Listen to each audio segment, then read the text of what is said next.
او کما قال علیہ الصلاۃ والسلام۔ یہ نبی کریم صلی اللہ علیہ وسلم کی ایک حدیث شریف ہے جو بہت مشہور ہے، معروف ہے، بہت عام ہے۔ اتنی عام ہے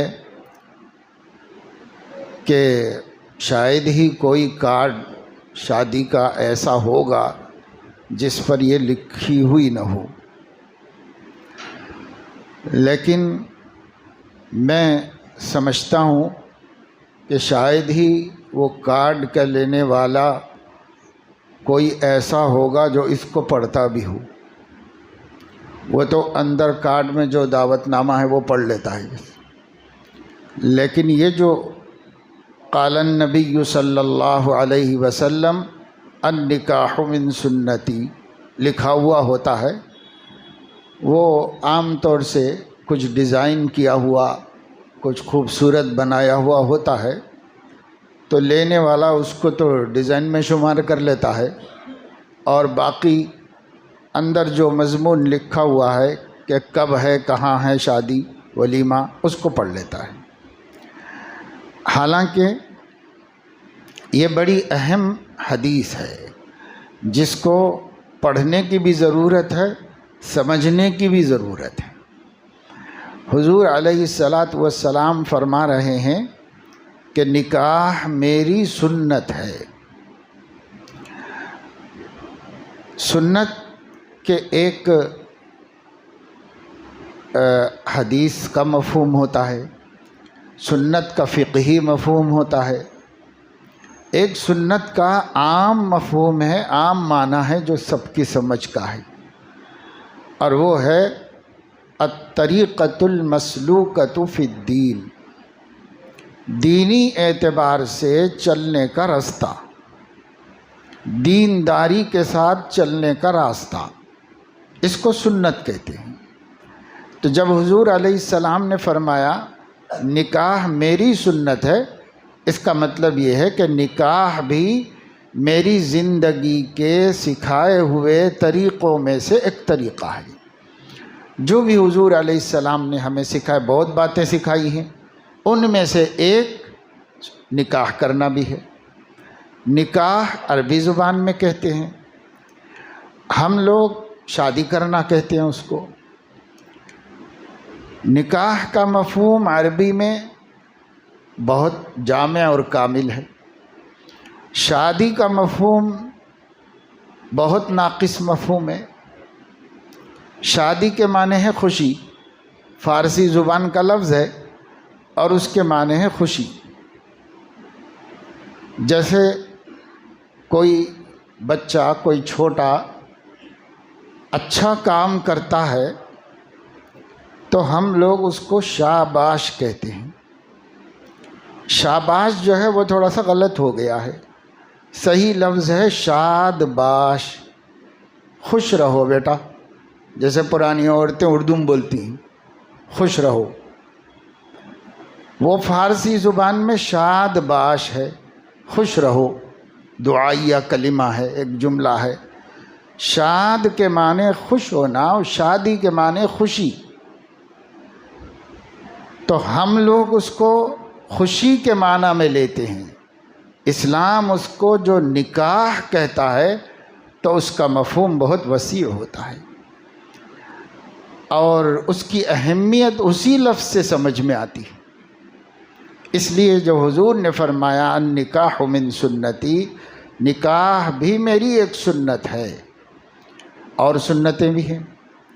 اس وقت زیادہ تفصیل میں گئے بغیر اس حدیث سے متعلق بس اتنا کہنا ہے کہ جتنے کام نبی صلی اللہ علیہ وسلم کا طریقہ ہیں، ظاہر ہے کہ انہوں نے کہا ہے یا کیا ہے، تو ہر سنت کا سنت والا طریقہ بھی ہمارے سامنے ہوگا۔ جب آپ فرما رہے میری سنت ہے تو انہوں نے نکاح ضرور کیا ہوگا۔ ان کی سنت تبھی ہے کہ یا تو وہ حکم دے یا تو وہ خود کر کے بتائے۔ حضرت علیہ الصلاۃ والسلام نے 11 نکاح فرمائے. تو سنت ہے تو سنت پر 11 دفعے عمل کر کے بتایا.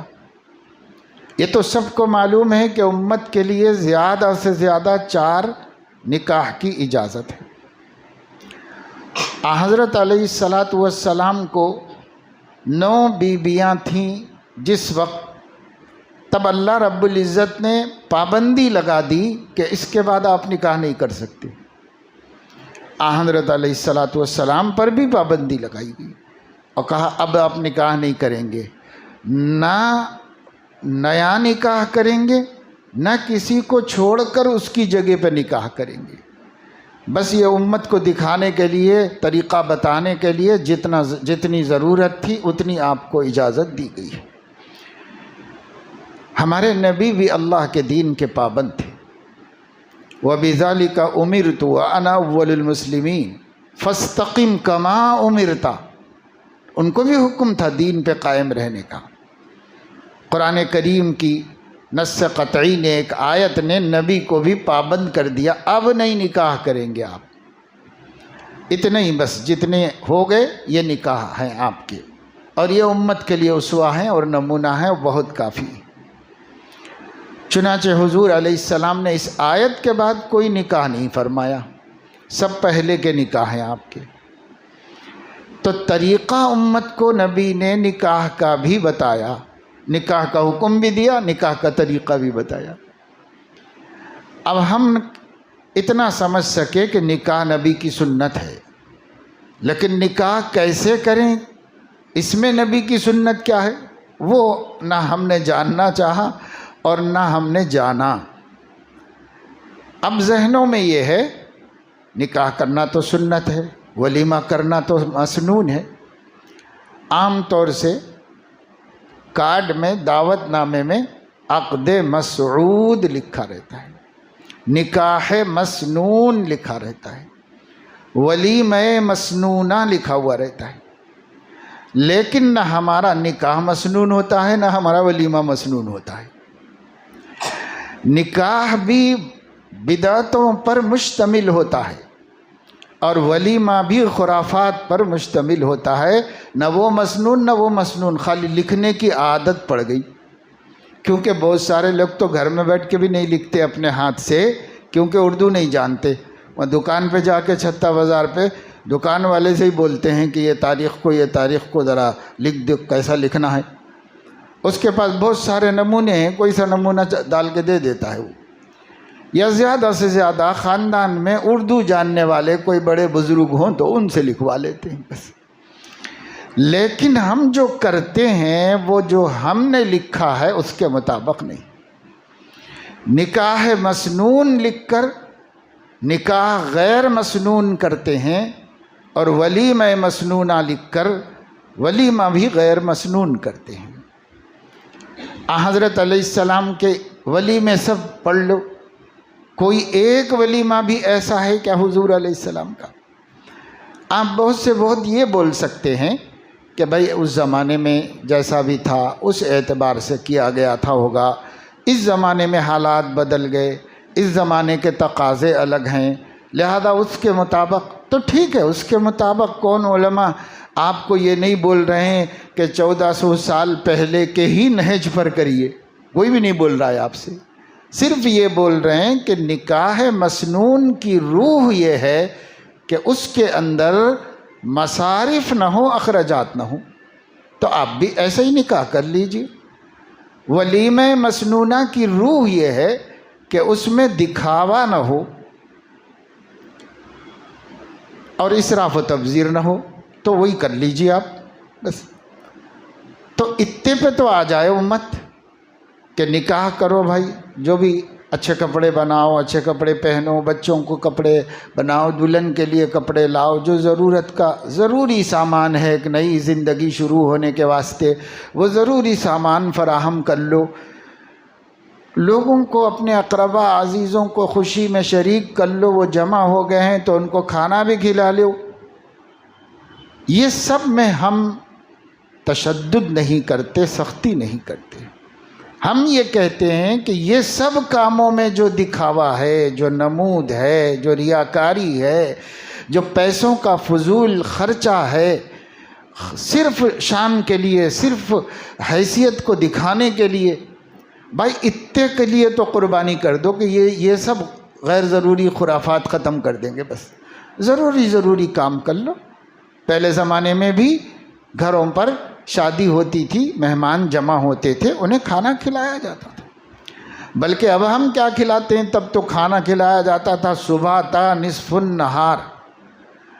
ہمارے بچپن بلکہ جوانی تک کے رکوع میں یہ ہے، یعنی طعام بمکان احقر صبح تا نصف النہار، صبح سے دوپہر تک جتنے بھی لوگ آتے رہیں کھاتے رہو، میرے گھر پر ہی ہے کھانے کا انتظام۔ اس زمانے میں کوئی شادی خانہ نہیں تھا، اس زمانے میں اپنے گھروں پہ کھلاتے تھے لوگوں کو کھانا، گھر کشادہ ہوتے تھے۔ اب کمپلیکسوں میں رہتے ہیں، چھوٹے سے فلیٹ میں رہتے ہیں، اس کے اندر مہمان آ جائیں تو وہ خود بھی نہیں رکھے جا سکتے، ان کو کھلائیں گے کہاں بٹھا کر کے؟ تو چلو بھائی کوئی جگہ، آج سے 25-30 سال پہلے جگہ جگہ ملک پیٹ میں، ان علاقوں میں، اس گلی میں آگے جا کر کے شادی خانے تھے۔ وہ سیدھا سادہ پرانے زمانے کا بڑا گھر، ایک بڑا گھر تھا، اس کو شادی خانہ بنا دیا گیا، کیونکہ لوگوں کے گھر چھوٹے ہو گئے ہیں تو وہ کھلا نہیں پاتے، تو یہ بڑے والا گھر کرائے سے لے کے کھلا دو، یہاں تک تو سمجھ میں آتا تھا۔ لیکن یہ شادی خانے کے نام پر جو کنسٹرکشن اور جو عمارتیں لوگ اسٹیٹس میں جا کر، امریکہ میں کما کر، انگلینڈ میں کما کر آ کر کے یہاں جو بڑے بڑے جگہ خرید کر عمارتیں بنائے ہیں، اور ان عمارتوں کے ڈیکوریشن میں اور اس کے سجانے میں جو کروڑہ روپیہ لگایا ہے، ان کو قوم سے وصول کر کے اپنا بزنس چمکا رہے ہیں، اور وہ لگائے ہوئے پیسے کا 10 گنا حاصل کر لیے ہیں، اور جا کر اس میں شادی کرنے والے سوائے احمقوں کے اور کوئی بھی نہیں۔ یعنی سخت بات میں بولا ہوں، لیکن مال کو اللہ نے بہت بڑی نعمت قرار دیا ہے، اور جو اس طرح ایک رات میں مال کو لوٹاتے ہیں ان کو کیا بتایا جائے۔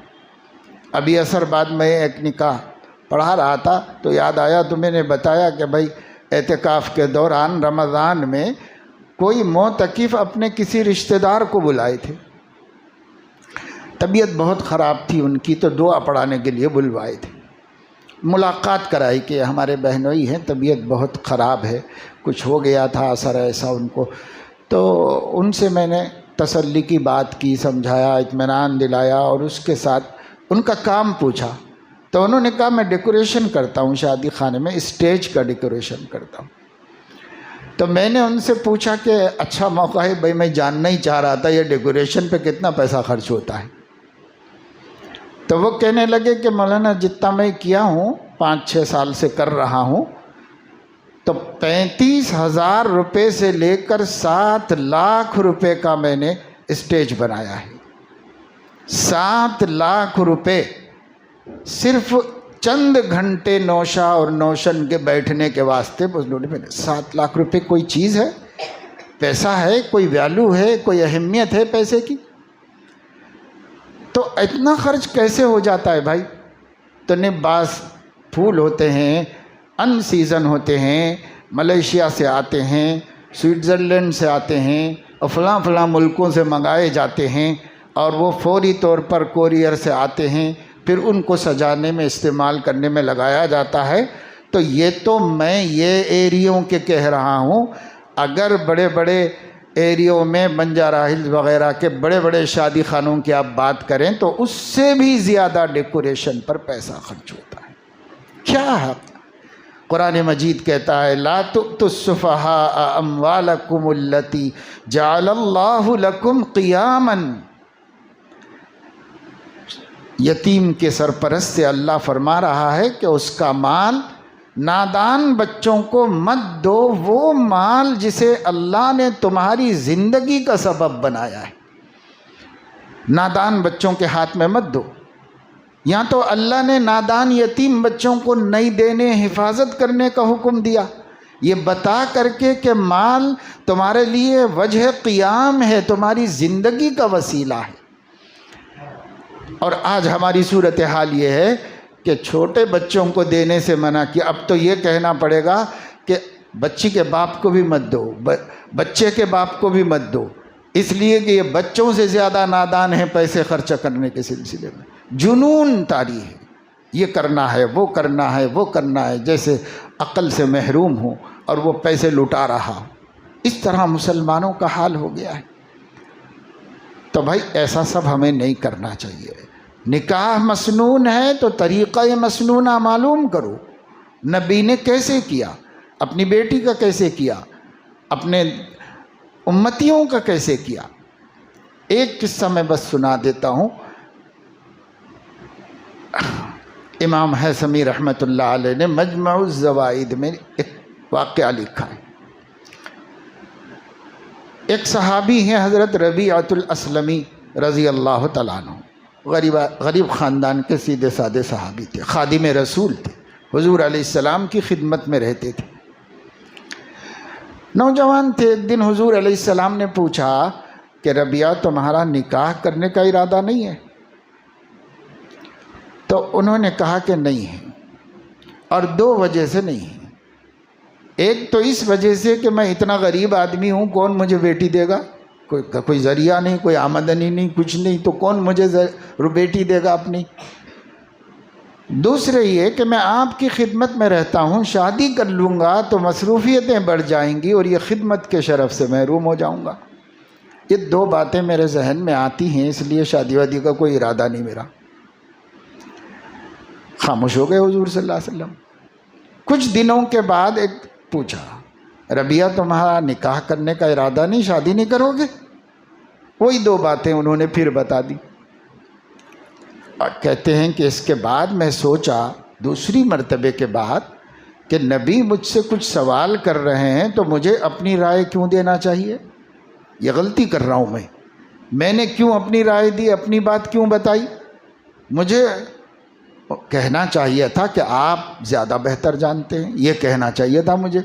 ایسا ان کی سمجھ میں بات آئی تو طے کر لیا کہ آگے کبھی پوچھیں گے تو ایسی غلطی نہیں کروں گا۔ پھر کچھ دن کے بعد حضور علیہ السلام نے پوچھا، ربیعہ نکاح نہیں کرو گے؟ تو کہا یا رسول اللہ، میری بھلائی مجھ سے زیادہ آپ جانتے ہیں، حکم فرمائیے، جو حکم ہوگا اس پہ عمل کروں گا۔ تو حضرت علیہ السلام نے فرمایا کہ کرنا چاہیے، اچھی بات ہے، ٹھیک ہے بس۔ چند دن کے بعد کہا کہ ربیعہ یہاں آؤ، فلاں بستی میں ایک انصاری رہتے ہیں، ان کا نام یہ ہے، وہاں جاؤ اور جا کر یہ کہو کہ میں نے بھیجا ہے، بس یہ کہو۔ تو وہ گئے محلے میں، ان کا گھر ڈھونڈ کے نکالا، دروازے پہ دستک دی، وہ گھر میں تھے، انصاری صحابی تھے، مالدار آدمی تھے، باغات والے تھے، کھیتی باڑی والے تھے، آمدنی والے صحابی تھے۔ انہوں نے دروازہ کھولا، کیا بات ہے؟ کہ مجھے حضور علیہ السلام نے بلایا اور یہ کہا کہ آپ کے پاس جاؤں، اور یہ کہا کہ بس یہ کہہ دوں کہ میں نے بھیجا ہے، بس۔ انہوں نے یہ جواب سنا تو وہ کہنے لگے، جو آیا ہے اس کے لیے بھی خوش آمدید ہے، اور جس نے بھیجا ہے اس کے لیے بھی خوش آمدید ہے۔ بھیجنے والا بھی مبارک اور جسے بھیجا گیا ہے وہ بھی مبارک۔ فوراً دروازہ کھولا، پردے کا انتظام کیا، گھر میں بلا لیا ان کو اور بٹھا دیا۔ ان کو کچھ نہیں معلوم، ان کو انہوں نے بتایا کہ میں نے حضور علیہ السلام سے کہا تھا کہ میری بیٹی کا نکاح کرنا ہے، آپ کو حضور نے اسی لیے بھیجا ہے۔ اور پھر انہوں نے ہی خطبہ پڑھ دیا اور انہوں نے ہی بیٹی سے نکاح کر دیا وہیں پر۔ نبی موجود ہیں، نبی رشتہ بھیجے ہیں، نبی سے بھی تو پڑھوا سکتے تھے، نہیں خود ہی پڑھا دیا انہوں نے، ہو گیا نکاح۔ اتنا تھا صحابہ کے سماج میں نکاح، بس۔ اب اس کے بعد وہ حضور علیہ السلام کے پاس آئے۔ حضرت صلی اللہ علیہ وسلم نے ان سے پوچھا کہ کیا ہوا بھائی؟ تو کہنے لگے کہ یا رسول اللہ وہ بڑے عجیب آدمی ہیں، آپ سے اتنی محبت رکھتے ہیں، آپ کا نام لیتے ہی مجھے میرا نکاح کر دیا انہوں نے، ہو گئی تمہاری شادی ہو گئی، تو خوش کیوں نہیں ہے؟ خوشی نہیں نظر آ رہی تھی حضور علیہ السلام کو، خوش کیوں نہیں ہے؟ تو کہنے لگے کہ خوشی اس کی نہیں ہو رہی ہے کہ شادی کا مسئلہ تو نکل گیا، مگر میں مہر کہاں سے ادا کروں؟ کیونکہ اس زمانے میں مہر کی بڑی اہمیت تھی۔ آج بھی ماشاءاللہ لوگ نقد دینا شروع کر دیے، اچھا رواج بنا ہے، ورنہ چند برس پہلے تو وہ مہر نقد دینا بھی شک کی نظر سے دیکھا جاتا تھا، کیوں دے رہا انہیں پیسے، کچھ نیت خراب دکھ رہی بول کے، شک کی نظر سے ایسا سماج میں الٹا کر دیا تھا سب۔ خیر، ان کو فکر ہے کہ مہر دوں تو بیوی کو استعمال کر سکتا ہوں نا، تو مہر کہاں سے دوں، ہے ہی نہیں میرے پاس۔ تو حضرت علیہ السلام حاضرین سے فرمانے لگے، ارے بھائی اتنے لوگ مل کر کیا ایک کھجور کی گٹھلی کے برابر سونا نہیں دے سکتے غریب کو؟ تو جلدی سے کسی نے جا کے لا کے دے دیا۔ سونا اتنا مشکل نہیں تھا اس زمانے میں، ہوتا تھا گھروں میں، انہوں نے لا کے سونا کھجور کی گٹھلی کے برابر دے دیا،